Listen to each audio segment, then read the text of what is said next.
बड़ी बुझाई जब होई तोर विदाई, ले जाई दूल्हवा तो के डोली पर बैठाई। मेहदीरा चल तू बारात कले आई, ले जाई दूल्हवा तो के डोली पर बैठाई।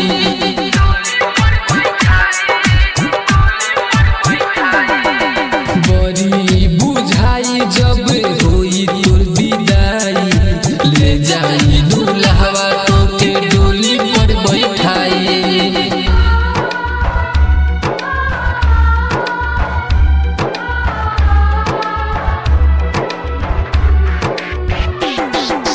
DJ Vikram, DJ Vikram, DJ Vikram, DJ Vikram.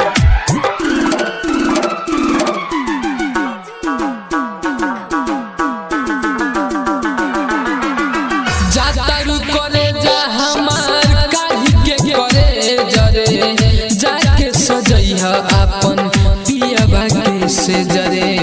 जातारू करे जा हमार काहे के करे जरे, जाके सजैहा अपन पियवा के से जरे। जब हमारा से दूर भई कहवन कसूर, जब हमारा से दूर भइल कहवन कसूर। दिलवा के बात अपन के करा के बताई, ले जाई दूल्हवा तो के डोली पर बैठाई।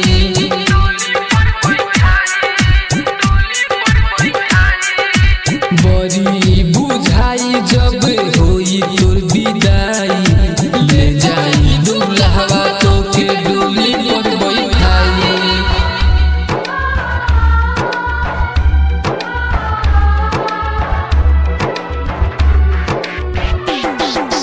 DJ Vikram, DJ Vikram, DJ Vikram, DJ Vikram.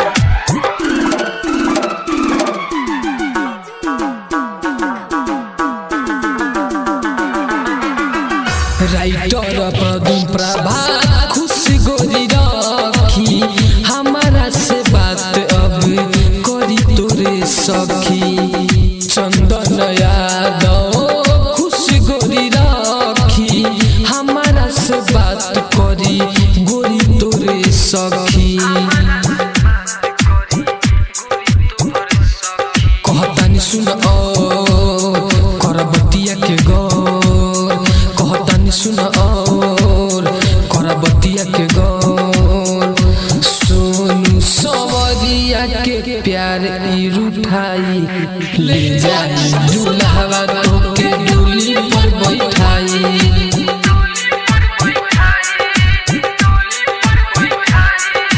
मेहदीरा चल तू बारात कले आई, ले जाई दूल्हवा तो के डोली पर बैठाई।